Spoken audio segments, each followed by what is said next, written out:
मध्य प्रदेश में इस बार पूरा इलेक्शन कैंपेन आधी आबादी यानी महिलाओं के इर्द गिर्द घूमता रहा। बीजेपी सरकार जहां लाडली बहना योजना लाई तो जवाब में कांग्रेस ने भी नारी सम्मान का वादा किया, लेकिन जब वोटिंग की बारी आई तो क्या आधी आबादी पर इसका असर पड़ा? क्या नारी सम्मान के वादे के लिए महिला वोटर घरों से बाहर आई या फिर लाडली बहना योजना महिला वोटरों को बूथ तक लाने में कामयाब रही? क्या रहा महिलाओं का वोटिंग पैटर्न मध्य प्रदेश में, इस रिपोर्ट में आप देखिए।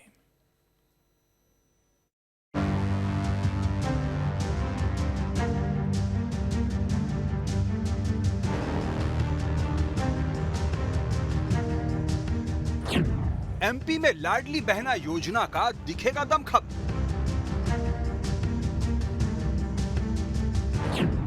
या फिर अनुमान ज्यादा और हकीकत कम। जी हां, मध्य प्रदेश में इस बार पूरे चुनाव में सबसे ज्यादा चर्चा लाडली बहनों की रही है। दरअसल बीजेपी ने चुनाव से पहले लाडली बहना योजना को लॉन्च कर पूरे चुनावी कैंपेन की दिशा बदल दी थी। इसके बाद से ही एमपी के सियासी गलियारों में एक ही चर्चा आम रही, और वो कि क्या 2023 में लाडली बहना योजना गेम चेंजर होगी, क्योंकि इससे पहले 2008 में मध्य प्रदेश में बीजेपी को लाडली लक्ष्मी योजना से इसी तरह का लाभ चुनावों में हुआ था। बहरहाल लाडली बहना योजना कितनी असरदार रही, इसका अंतिम फैसला तो 3 दिसंबर को चुनाव नतीजों के आने के बाद ही हो पाएगा। लेकिन इस बार महिलाओं के वोट प्रतिशत और वोटिंग पैटर्न क्या संदेश दे रहे हैं, इसे समझने की कोशिश करते हैं। जानकारी के मुताबिक एमपी की 230 सीटों पर 77.15% वोटिंग हुई है। इनमें 34 सीटों पर महिलाओं का वोटिंग परसेंट पुरुषों से ज्यादा रहा है। महिलाओं और पुरुषों के मतदान में जो अंतर 2018 में था, अमूमन वही अंतर 2023 में भी दिख रहा है। 2018 में महिला पुरुष के वोट में 1.95% का अंतर था और इस बार 2.18% का अंतर है। पिछली बार 50 सीटों पर महिलाओं ने पुरुषों के मुकाबले ज्यादा मतदान किया था। इस बार 34 सीटों पर पुरुषों के मुकाबले महिलाओं का वोट प्रतिशत ज्यादा रहा है। इसमें भी महिलाओं के ज्यादा वोट प्रतिशत वाली 34 सीटों में से अकेले 24 सीटें तो विंध्य की ही है। अक्टूबर 2023 की स्थिति में 31 लाख महिला वोटर मध्य प्रदेश में बढ़ी थी, लेकिन पिछली बार की तुलना में वोट सिर्फ 18,30,000 महिलाओं ने ही ज्यादा डाले हैं। मध्य प्रदेश में जहां महिलाओं ने पुरुषों के मुकाबले ज्यादा वोट किए हैं, उनमें अधिकतर सीटें विंध्य की हैं। विंध्य की 30 में से 24 यानी 80% सीटों पर महिलाओं का वोट प्रतिशत ज्यादा रहा है।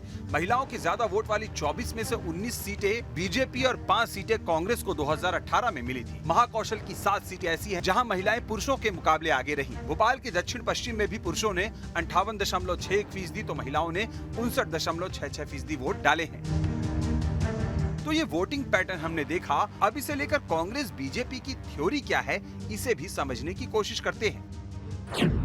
बीजेपी से लाडली बहना योजना का असर बता रही है, कांग्रेस इसे नारी सम्मान योजना के वादे का असर बता रही है। बीजेपी ने महिला वोटिंग की 2018 से तुलना करते हुए इसे 2% बढ़ना बताया है। 2018 में 74.0% महिला वोटिंग थी, इस बार 76.03% महिला वोटिंग हुई है। बीजेपी इसे लाडली बहना का असर मानकर अपने पक्ष में बता रही है। उधर कांग्रेस ने महिला वोटिंग को 2018 के मुकाबले कम होना बताया है। कांग्रेस का तर्क है कि 2018 में पुरुषों के मुकाबले 1.95% कम वोट महिलाओं के थे। इस बार 2.18% महिलाओं के वोट कम है, मतलब बीजेपी की लाडली बहना का असर नहीं दिखा है।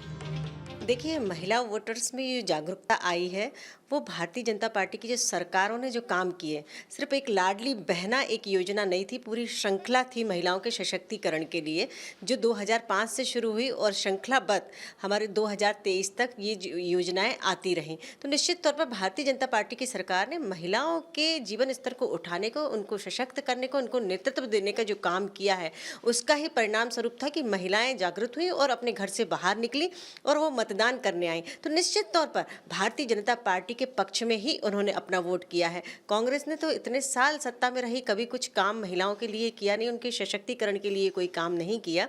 नारी सम्मान एक उनका चुनावी शगुफा था, चुनावी लाभ लेने के लिए उन्होंने ये घोषणा की थी। तो महिलाएं भी ये जानती हैं। देखिए, महिलाओं ने जो वोटिंग की है वो निश्चित तौर से बदलाव के लिए की है, क्योंकि आज जिस तरह से महिला अत्याचार में मध्य प्रदेश नंबर 1 पर है, आज जिस तरह से ये भले ही लाडली बहना की बात शिवराज सिंह कर रहे हों, लेकिन हर व्यक्ति जानता है कि ये इन्हें सपना तब आया जब कर्नाटक और हिमाचल प्रदेश में कांग्रेस ये योजना लागू कर चुकी थी। और इसमें भी नारी सम्मान योजना जो माननीय कमलनाथ जी ने महिलाओं के लिए लॉन्च करने का वचन दिया है। महिलाएं जानती हैं कि कमलनाथ जी जो कहते हैं वो करेंगे, और शिवराज सिंह ने जो बात की है वो केवल और केवल चुनाव को देखते हुए की है। महिलाओं को ये भी पता है कि 500 रुपये में गैस सिलेंडर कांग्रेस पार्टी सरकार बनने के बाद देने वाली है, और वो भी बिना किसी भेदभाव के। तो शिवराज सिंह की जो योजना है वो तो केवल और केवल एक वर्ग विशेष के लिए लाडली बहना योजना है। बीजेपी कांग्रेस के अपने अपने दावे हैं, लेकिन असल तस्वीर नतीजों के बाद ही स्पष्ट हो पाएगी। बहरहाल जिन सीटों पर महिलाओं ने पुरुषों के मुकाबले ज्यादा वोट डाले हैं, एक नजर उन पर भी डाल लेते हैं।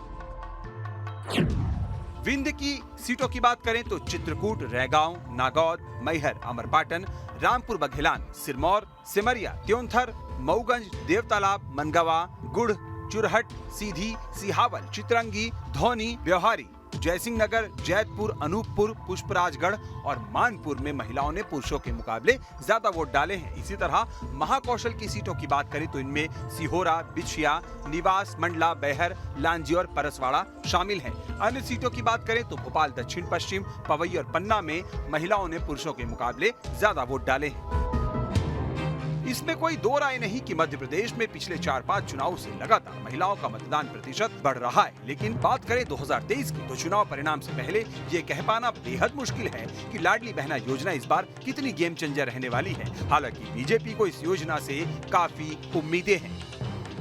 आधी आबादी को साधने के लिए मध्य प्रदेश में बीजेपी और कांग्रेस कई दिनों से कोशिशें कर रही थी, जिसका असर मतदान पर भी देखने को मिला। इस बार मध्य प्रदेश में करीब 76.3% महिलाओं ने वोट किया है। कई ऐसे सीटें भी है जहां पर पुरुषों से ज्यादा महिलाओं ने वोटिंग की है, और अब इस वोटिंग का श्रेय लेने की भी होड़ नजर आ रही है। बीजेपी और कांग्रेस दोनों ही इस ज्यादा हुई वोटिंग का श्रेय लेने की कोशिश कर रही है। हालांकि इस बात की तस्वीर 3 दिसंबर को साफ हो पाएगी, और ये देखने वाली बात होगी कि महिलाओं ने किसके पक्ष में वोटिंग की है। वीडियो जर्नलिस्ट आशु के साथ नीलम गुरवे, न्यूज स्टेट भोपाल।